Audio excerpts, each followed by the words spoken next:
Hello again, everyone. I'm going to be doing a toy review for the new Robots in Disguise Menasor team, also known as Stunticons. This Menasor is a bit different from previous incarnations. Only two of the members are really the same from like his classic G1 counterpart. Those being the leader Motormaster and Dragstrip. New members are Wildbreak, Heatseeker, and Slashmark. Why they decided to go with such a radically different team lineup, I'm not sure. But at least it gives you kind of a new, fresh take on the team. So let's get started looking at these guys individually. Alright, we'll start with the biggest one, Motormaster. He still turns into a truck, like he normally does. You can see he's got this sword attached to his side. That's just kind of the standard storage, so that you don't just have a loose sword laying around. This storage is not called out in the instructions, but it does seem to be very much intentional because of the notches here on the sword and the little tabs here on either side of the truck. So you can leave it on there, you can take it off, whatever floats your boat. Alright, transform to robot mode. I'm gonna separate these. Flip his legs down like so.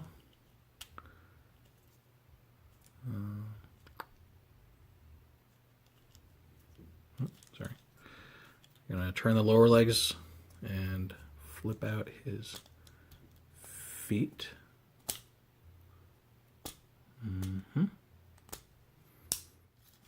Eventually. There you go. Okay. Swing his arms around at the shoulder, and this little focus. High quality technology right here. This little tab's going to go in that slot there on both sides. Okay. And the arm's just going to come straight down. And his head, you have to kind of reach in there, pull it out.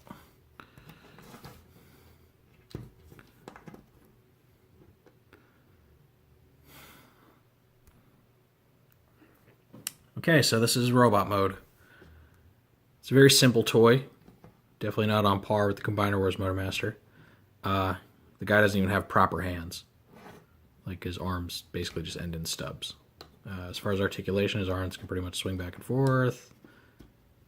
Kind of do this gorilla arm thing. Oh, that's not right. Not even so much a gorilla arm thing. But, his head is very reminiscent of G1 Motormasters in that it has like the little box frame around it. The inner part's completely different though. Alright. So, you know, for what it is, for the intended scale and everything, it works. Alright, next up we got Dragstrip and Wildbreak. I'm going to do them together because they're basically the same toy. So to transform them, flip them up like this. Swing the arms out. And then swing the feet, also known as the car hood, down. That's the one. Same thing with this guy. Arms out. Feet down. And that's it. Exciting, I know. So, you know, again, super simple. You know, akin to pretty much the Legion assortment. There's the only real difference in molding between these two are the heads and the spoilers. Dragstrip sticks up a little more. Other than that, pretty much the same toy. Okay, and here again we have Slashmark and Heatseeker, two new characters. Just like the last pair, they're pretty much identical. You just stand them up, flip out the arms. That's it. You just flip out the arms. There's two of them. Just like the last pair, the only real difference between these two are their heads. Heatseeker's got like this little monocle thing. And yeah, no other difference besides the colors. Got the little mini-com ports there in the back. All the figures have the little mini-com ports, which these guys must look silly with, a mini-con that's almost as big as them attached to the, top of their car mode, but hey, whatever. So let's start transformation. Okay, so basically you're going to split them in half, roll this forward, swing the arms back in. These bits are going to swing out toward the front. That's it. There's the leg. Same thing with him. We're going to completely break his spine. Flip all this out. There you go. Menasor boots. Take Motormaster himself. Flip his feet back in. Push his head down. And now his arms here. Pull a little connector port out. This part up and have this little tab go in the slot until it clicks. Same thing on this side. Pull the connector port, put the arm up and around until it clicks. Bam. We're gonna put his boots on. See the connector ports right here.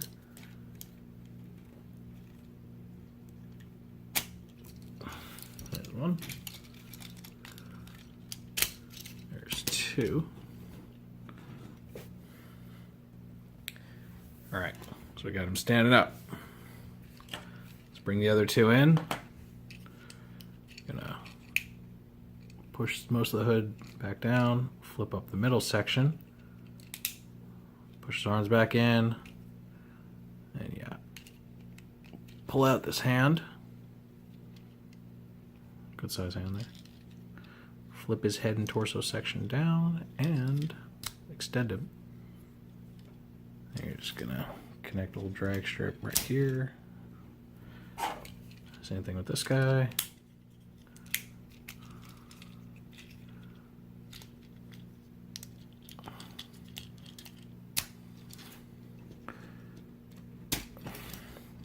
Then press the button for dramatic head reveal. That's very much a classic Menasor looking head.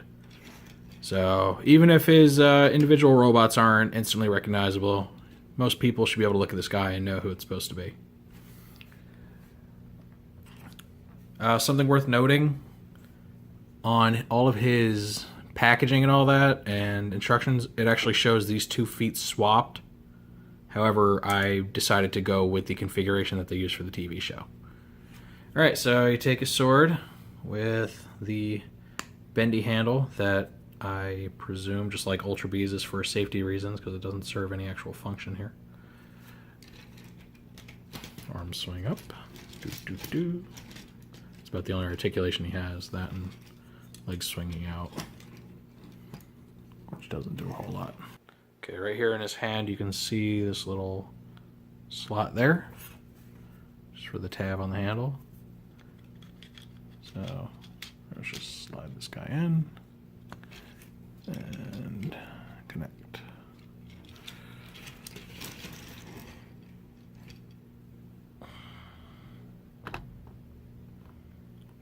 All right, check him out. Very cool looking. I love the sword. Nice, big, powerful looking sword. It's got a nice design on it. Just like Ultra B, this is a very simple combiner in terms of, articulation and all that.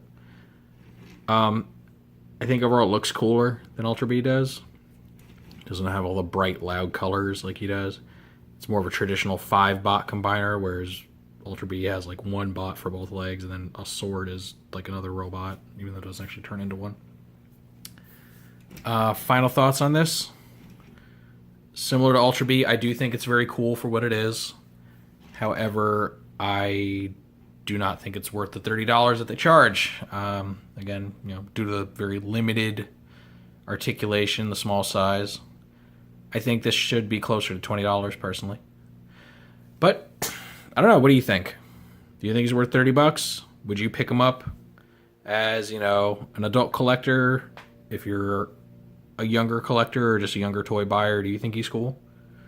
Let me know, and I'll see you next time.